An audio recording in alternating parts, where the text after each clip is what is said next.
That means, sorry guys, I said some cool stuff. You're away, so I'm sorry. Um, that means that the magnetic force is dependent on how much charge you have and how quickly this thing's moving. So this is newtons per coulomb meter per second. That's awful. So when we divide by a fraction, we can multiply by the reciprocal. So this is going to become Newton per coulomb times seconds per meter, which is going to give us the unit of Newton seconds per coulomb a meter. Which is awesome and awful. So what we do is, instead of measuring this thing with that monstrous unit, just like everything else we've done, we've taken another famous physicist and tacked their last name onto this. Energy became joules. Force became newtons. Instead of a kilogram meter per second, that became a newton. After Isaac Newton, the man himself. Responsible for basically everything we've done up to this point. Classical physics rests on his shoulders. Where we're going to go here with magnetism rests on the shoulders of a phenomenally wacky dude who was brilliant, died incredibly poor because a fellow inventor was an ass. The fellow inventor is Thomas Edison. So the physicist I'm referencing is Nikola Tesla, the man himself. Okay? So the B field, magnetic field, is measured in units of, this is Newton seconds per coulomb meter. That is dumb. We don't like this. We say that this thing is equal to a Tesla. After the man himself. No, don't you dare. Don't you dare. Okay? So B field is measured in Teslas. 1 Tesla, big T, not period, the unit for Tesla, 1 T, is equal to 1 Newton per coulomb meter per second, or Newton seconds per meter coulomb, which is weird. And we've established that the electric field is produced by static non-moving charges. A magnetic field is produced by a moving charge, or moving charges.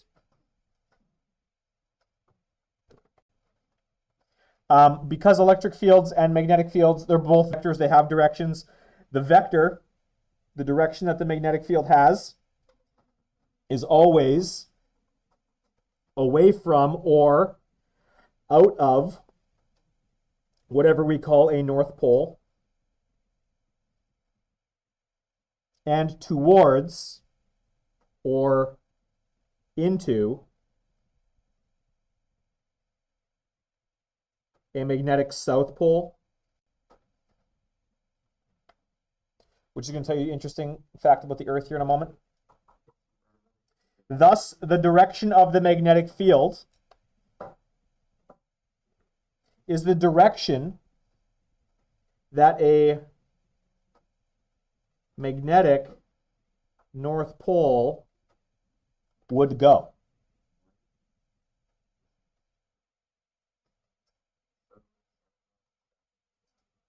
Okay. So, we're going to talk about the Earth here in a second on the next page. So, some sources of magnetic fields and their approximate strengths. Okay? The Earth has a magnetic field. Its strength is 5 times 10 to the negative 5 Teslas. That is not very big. The current in a wire, you watched it on the YouTube video I just showed you, dominated the Earth's field pretty easily.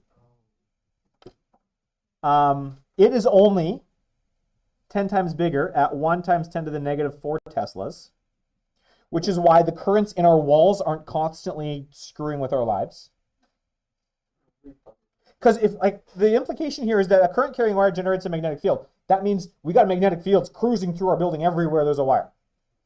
But it's not impacting us in any sort of meaningful way, so it can't be very large. A bar magnet has a magnetic field strength on the order of 1 times 10 to the negative 3 Teslas. A coil of wire, if you coil them up like a slinky and run an electric current through it, instead of having one wire generating an electric field, you've got a whole bunch of coils together, and all of the magnetic fields add because they're traveling in the same direction. Even that.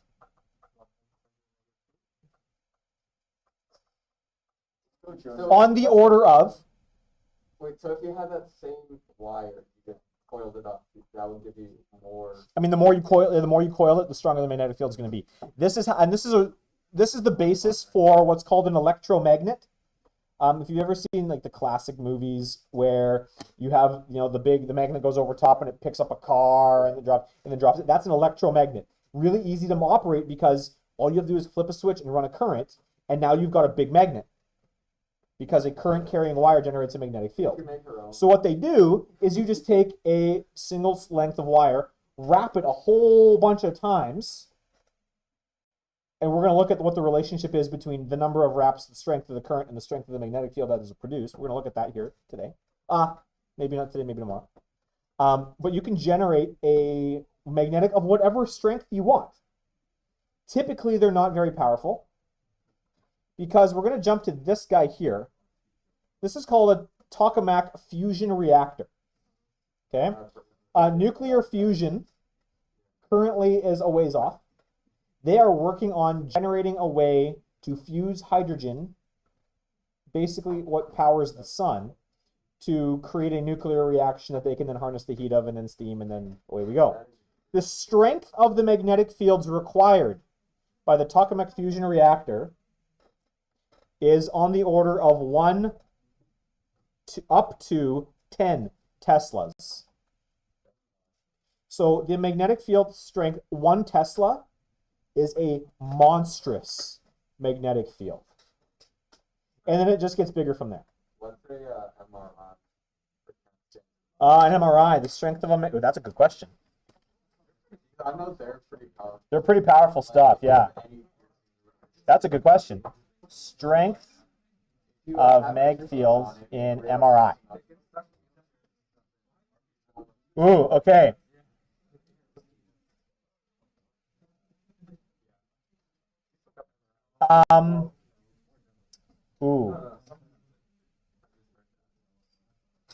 The magnetic field, here's what it says. The magnetic field produced by the magnet in a, I don't know if that's, okay, it's on the order of 1.5 Teslas.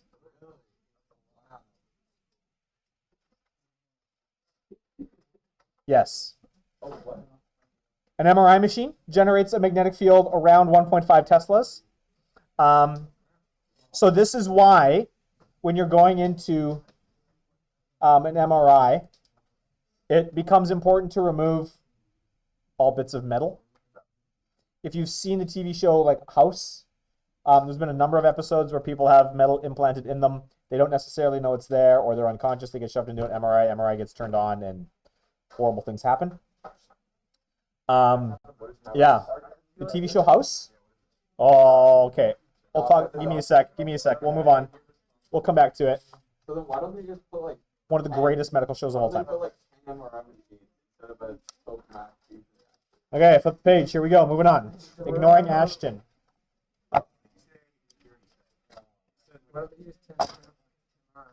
Okay, so a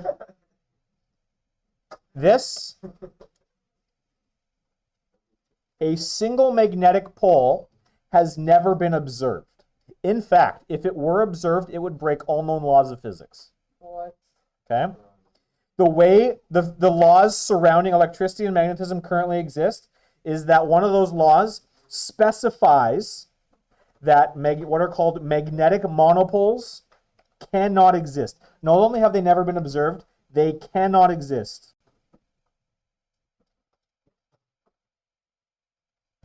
Okay? By what are called Maxwell's equations. The laws handed down to us by a physicist named Maxwell that govern electricity and magnetism and how they all are and how they're related together. Have you guys ever seen that shirt and there's 4 equations on it? I've seen physicists handed out, it says God said these 4 equations and then there was light. Okay, I'll see if I'll find you. You know what? Let's just show you now. Maxwell's equations shirt. So then in a regular year, what else would be after magnetism? Once nothing.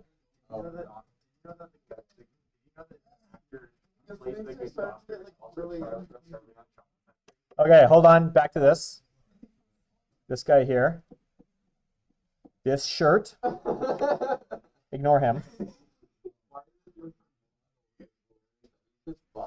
It's just a stock picture. Ignore the dude. Okay. You know what? I'll just go back to this. We'll just give you this. These are Maxwell's equations. Oh, you know, this is the better one. This is the differential form of Maxwell's equations. If you like taking a bunch of derivatives, this is what you use. The integral form looks like this. And if I'm not mistaken, it's this guy here. This is a... Who is it? I might be taking it.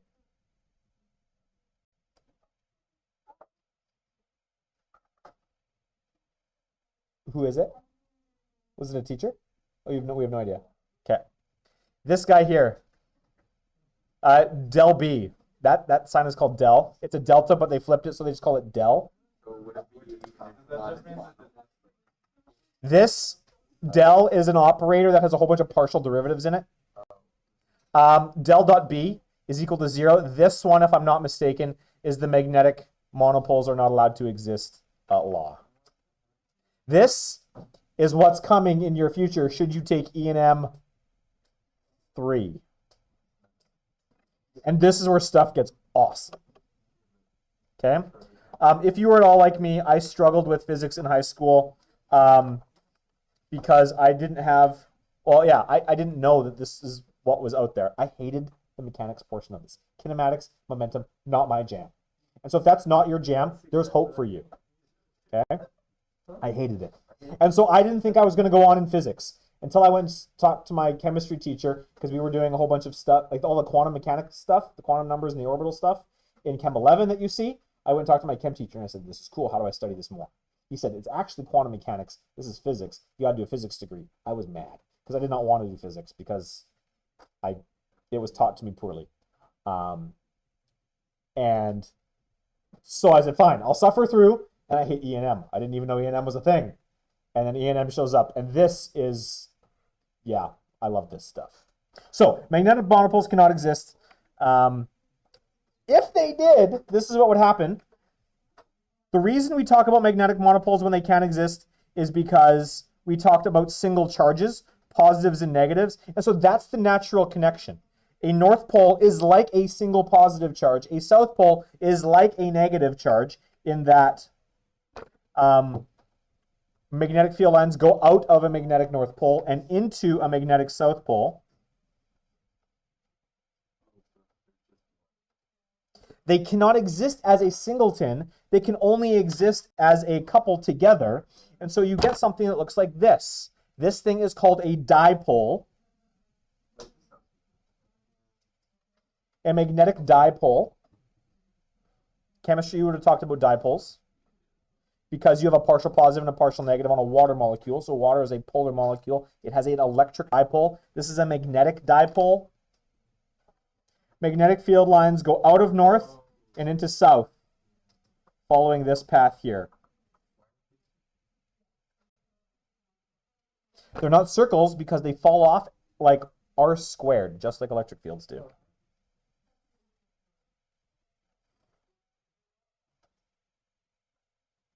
Which is why if you've ever seen the picture of the Earth with these things going on around it, that's the Earth's magnetic field generated by our molten iron core. So just like electric poles. Like poles will repel each other. So if you have a north and a north and you try and shove them together, it won't go. Unlike poles are going to attract each other.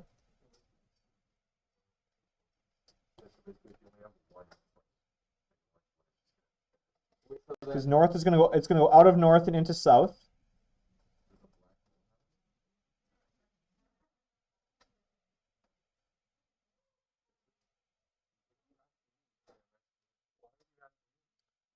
No. Gravitational. I know this sounds kind of stupid. Well, it might. Well, it depends on what it's eating. It might generate a magnetic field when it eats something.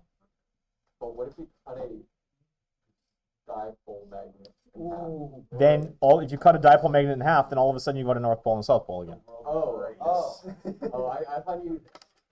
No, because what's happening on the inside here, guys? What's happening on the inside of a bar magnet is the magnetic field continues on.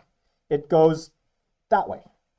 So at any point, if you were to cut this magnet in half, it's not like this half is north and this half is south. At the instant you cut it, it's like a starfish. Now you've got two, and they're both able to function totally well on their own. It would look like this, Ashton, where you'd have north going to south, and then north looping back around.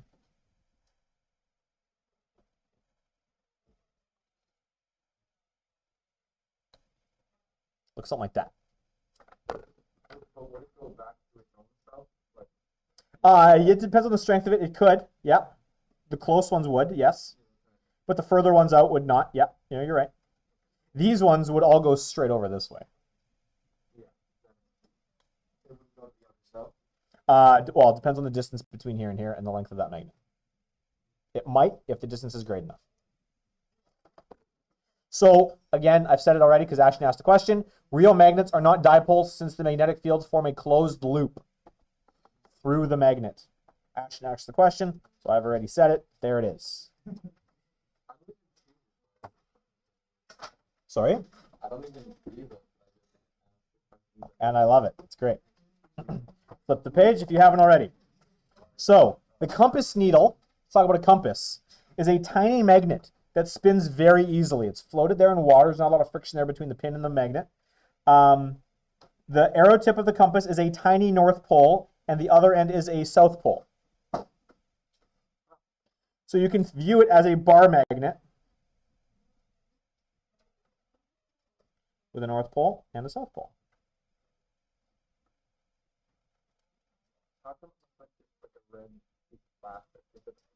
Well, they color it red. Yeah, to identify which end of the magnet is the north pole. So if we placed a compass in a magnetic field due to the large magnet not shown, if the B field's going this way, what pole of the magnet needs to be over here? What kind of magnet has to exist here? And what would have to exist over here? South. Okay, one or the other, perhaps both. So this is a large north pole. This could be a large south pole. The compass is going to spin. The compass is going to align itself so that the north pole of the magnet is attracted to the south pole of this magnet. So this guy is going to spin. He's going to end up looking like this.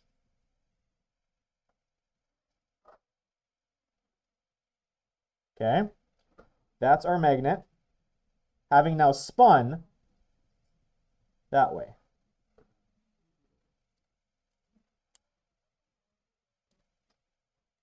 The needle points in the direction of the field.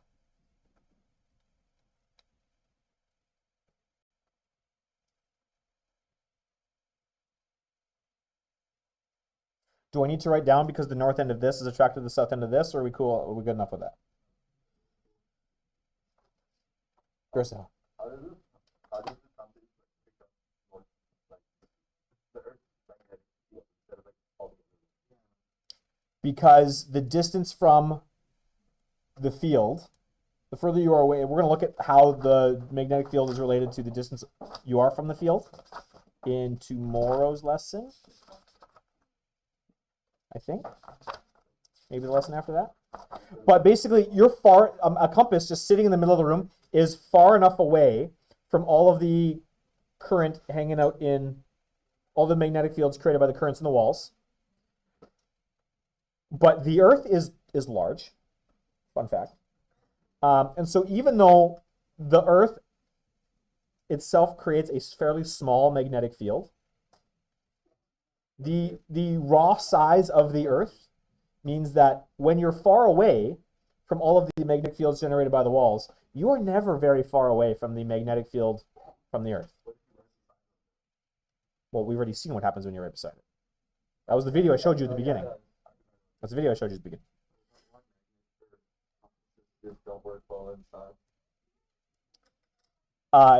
They can.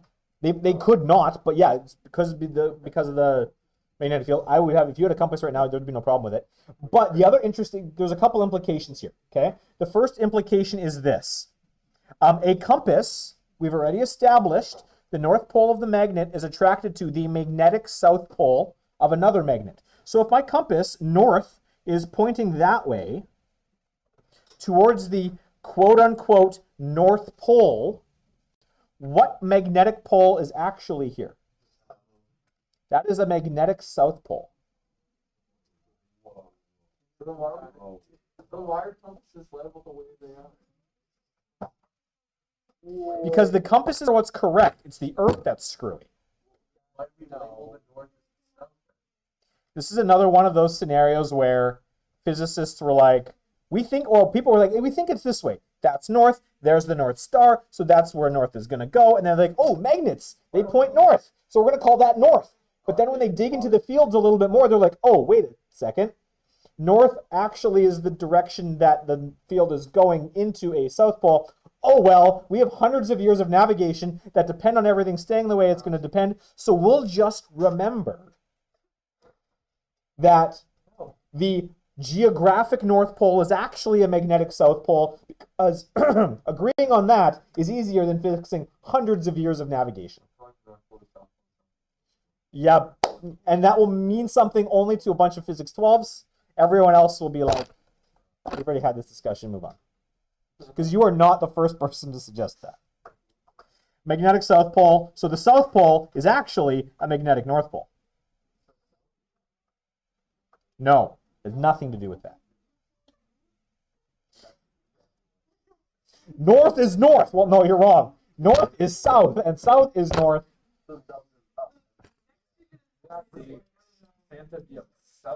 Actually, the next thing that I'm going to tell you is that the universe is right-handed. Flip the page. The universe actually has an up and a down and a left and a right. You think of it, you're like, no, the universe isn't handed. There is no left, there is no right. Once you get into space, it doesn't matter which way you're oriented. The math would disagree with you. The mathematics that dictate the way the universe operates is dependent on a right-hand understanding of the universe. All you lefties, I'm sorry, you're the genetic anomaly. The universe is right-handed and prejudiced against you. Flip the page if you haven't yet. You thought it was just scissors, not the entire universe. Okay. The field of a current-carrying wire curls, as Hannah already has told us, in concentric circles around a wire. Concentric means circles that are ringed around each other. Okay?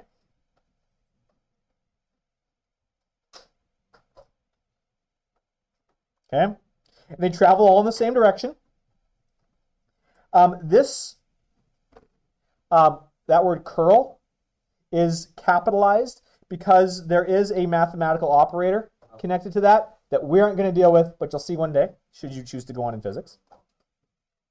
The direction of that curl is such, we could find it using a compass, as Garcelle wanted to do earlier.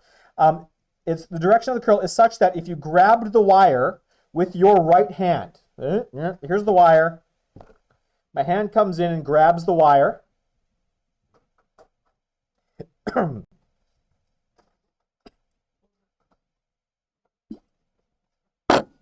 If the current is going in the if the current is going in the direction of my thumb, the magnetic field is going in the direction of my fingers. And that only works with your right hand. Hence, the first of several right-hand rules that we're going to look at.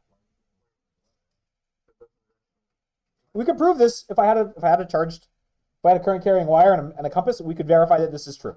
Okay. So if the current's going this way, that means the magnetic field is wrapping around the top and going underneath this way.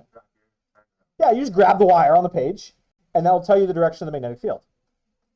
So because now all of a sudden we're operating in 3 dimensions, we're dealing on a 2-dimensional surface as far as our notes and stuff go, we have to have notation that deals with in and out of the page. Here's what that looks like. This is out of the page. And this is into the page. Okay, we've got out of the page and into the page. Fun fact, anyone know why we use dots and X's? Because it's an arrow. If I were to shoot an arrow coming at you, it would look like a dot. If you shot an arrow at me, you would see the feathers at the back making an X. So the dot represents the arrow coming up out of the page, and the X is going into the page. There are so many things that we use that are dependent on other random pieces of technology. For example, do you know why railroad tracks are as wide as they are? No. Railroad tracks are as wide as they are because that is the width of the wheels on a Roman chariot. Because that is the width of the horses' hips that they used to pull those chariots. Okay? So the chariots created grooves in the road. We take that, we advance the technology a little further, and now all of a sudden we got trains, not in grooves, but on grooves. That width is the same as a Roman chariot. Fun fact, there have been things that have been dictated by, the engineering has required that they be that a particular width because they're being transported by train. The boosters for the space shuttle rocket launch, their width was determined by the width of the railroad tracks because they had to be transported from Washington to Florida on train. So the width of our space shuttle rocket booster was determined by the width of the horses' hips that pulled the Roman chariots however many thousands of years, because those guys are the ones responsible for creating the very intricate highway system in Europe as they founded their empire and marched their way through and conquered. So we could have had So much of the stuff that we deal with, we're like, okay, even something like this, okay, well, notation, well, it's connected to an arrow. Arrows, we actually use arrows. Once upon a time, bows and arrows were a thing.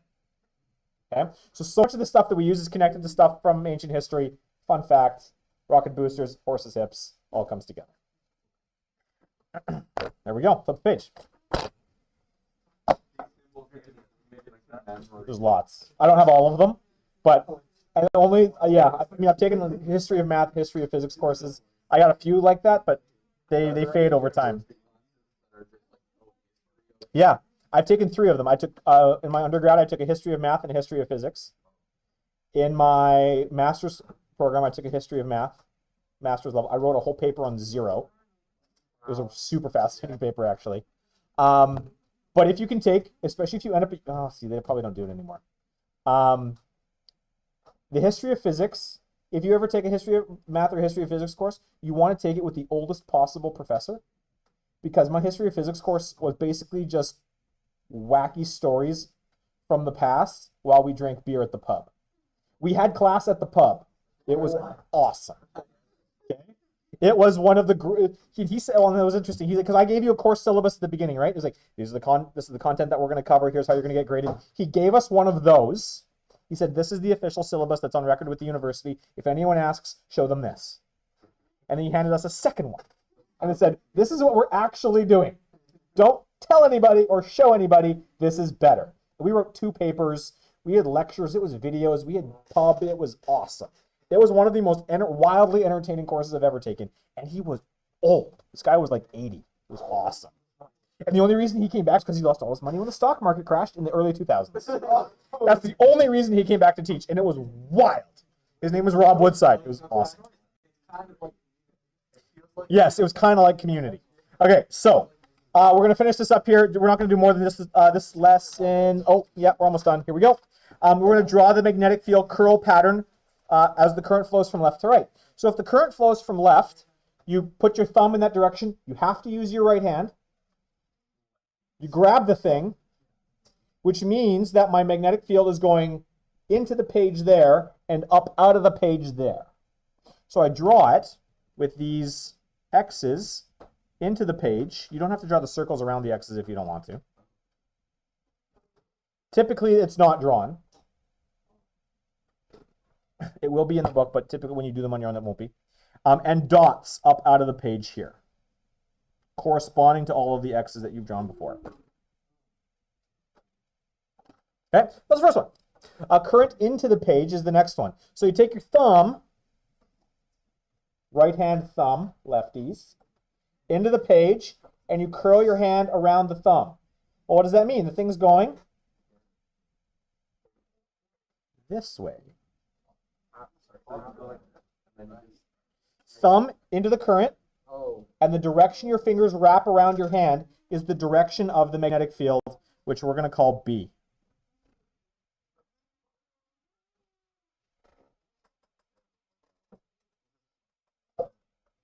So someone just thought of shortcuts to remember?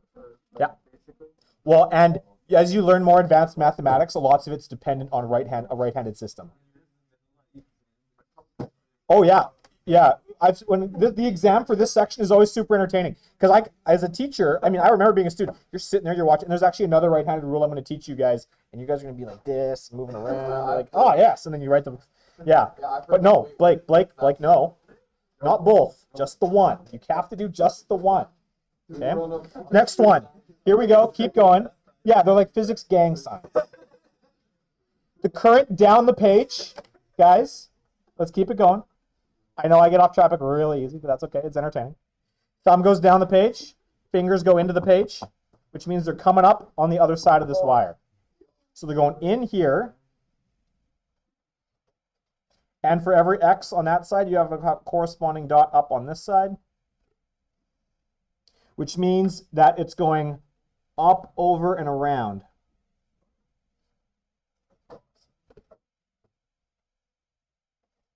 And that's our B field. And then the currents, if I have multiple currents going out of the page, you can see here that both of these currents are going to give me the same magnetic field. Going which direction? Counterclockwise, yes. So around each individual wire, it's going to be going counterclockwise.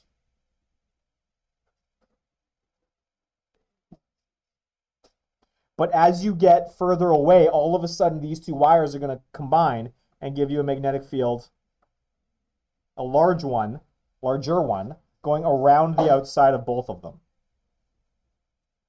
We've almost made like a baby raccoon thing. Don't.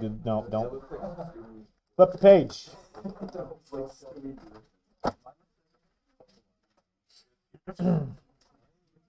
More of the same kind. I've got a current carrying wire up out of the page.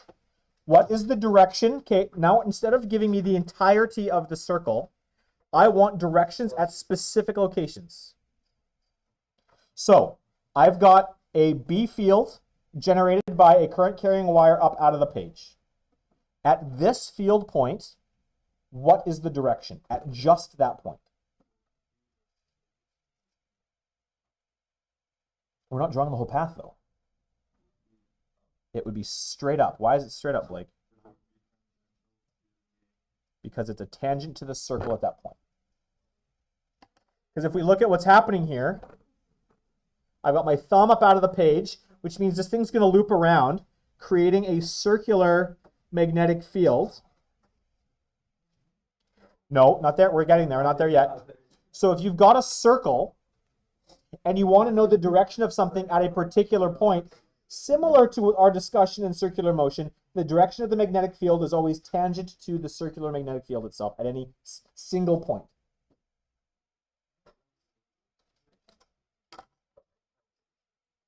So a current to the right is going to generate at that dot right there. What's the direction of the magnetic field? No. Nope, nope, nope. Use your hand. Right hand rule. Current is to the right. Up out of the page means what am I looking at? The tips of my fingers. Which means at that point right there, what's the direction of the magnetic field? Up. Out of the page. Good. There's my B field. Out of the page.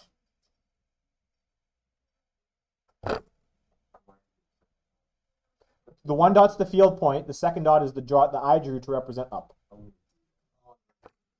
Because the X would be in. Which, I mean, I could draw the X just to make sure that would be in there.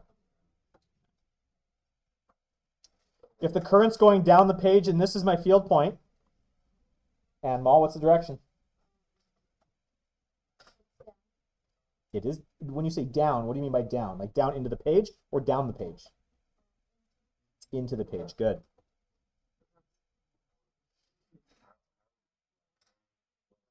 Okay, so I is going down, so my thumb has to go down when I curl my hands. My fingertips are tapping the page. So it's going down into the page.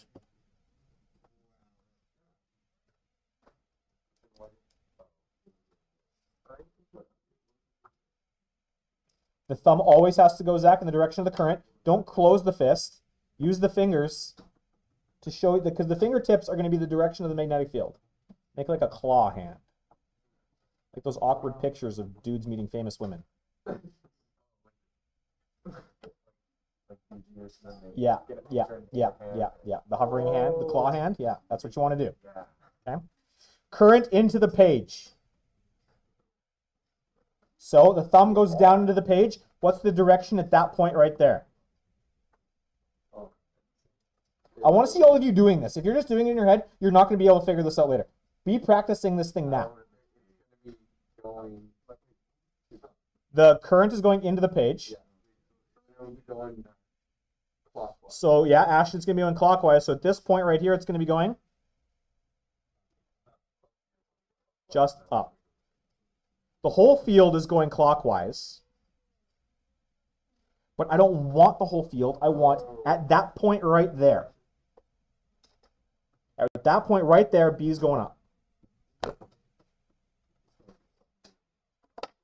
Okay, what's going on here? My current's to the left. So which way is it? I've heard a couple of you say in. Are we all content with that?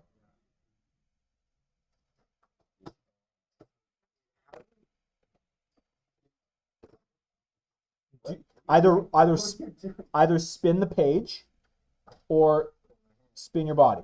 Is basically what you got to do. Nathan.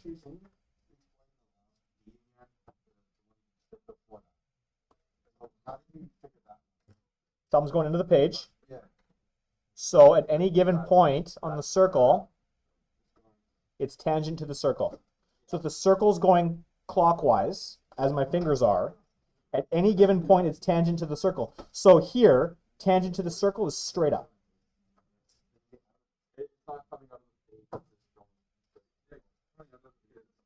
It's not up the page, Nathan. It's not up out of the page. It's up the page.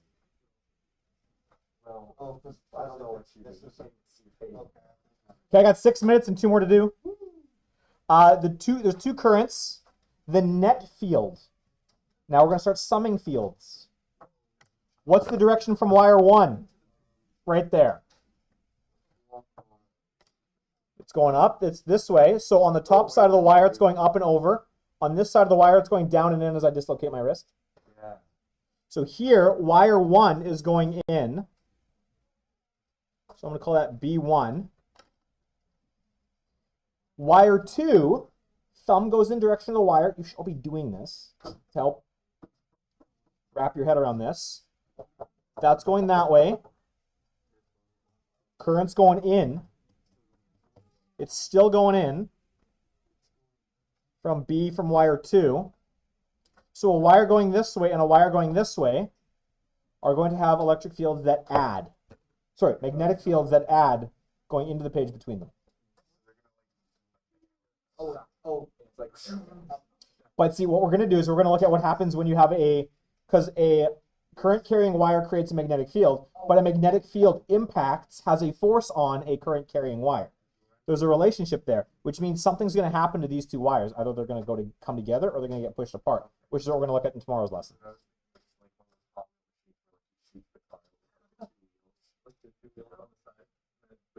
Yeah, except this is, yeah, but not. Okay, flip the page, one more example.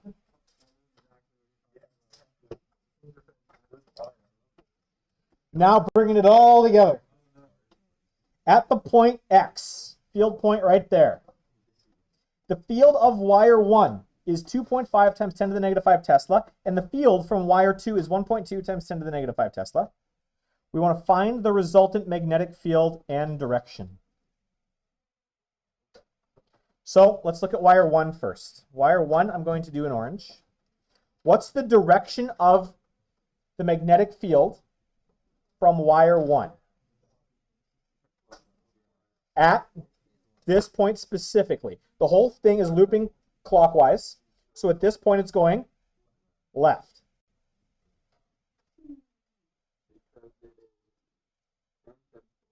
Because it's tangent to the circle. Tangential? That's tangential is a good word. Next one I'm going to do in green. Okay. Ignoring the thing we just drew. My field point is there. Oh, look, I can cancel everything out. This one is coming up out of the page. So which is the direction of the magnetic field there? Up the page. The whole thing, okay, you got it. At some point, you want to break your habit. You're right. The entire thing is going counterclockwise. But I want the whole thing. I want it at that point. So if the entire thing is going counterclockwise, at that point there, which way is it going? Up.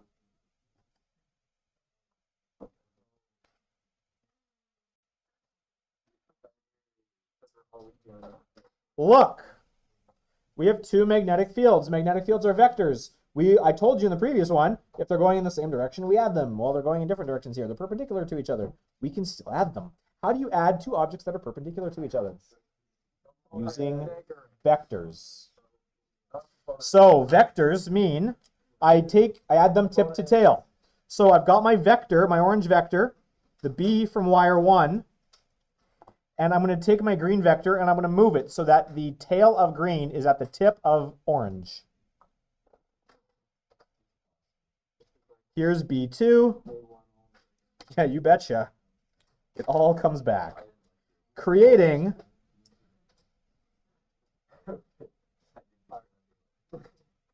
a net B field in that direction.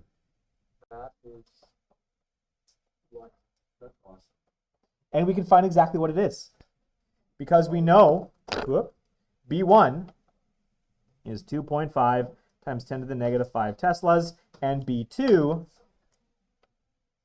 is 1.2 times 10 to the negative 5 Teslas. So what is B net? That's just going to be the square root of that squared plus that squared, which is what?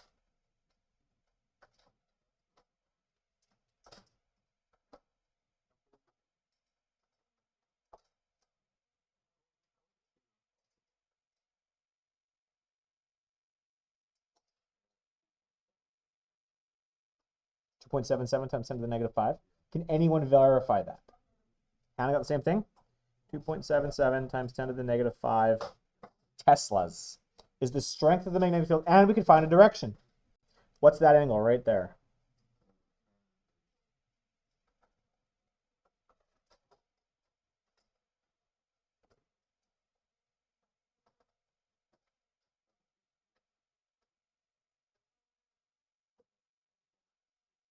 Can someone verify 25.6 degrees? Noel, is that you nodding? Okay, cool. Thanks, Noel. 25.6 degrees. We don't have north, south, east, west written on the page. So I'm just going to say above left.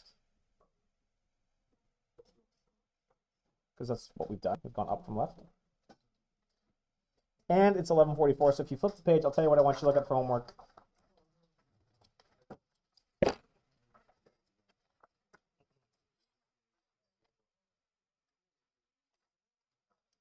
2 to 5 and 9.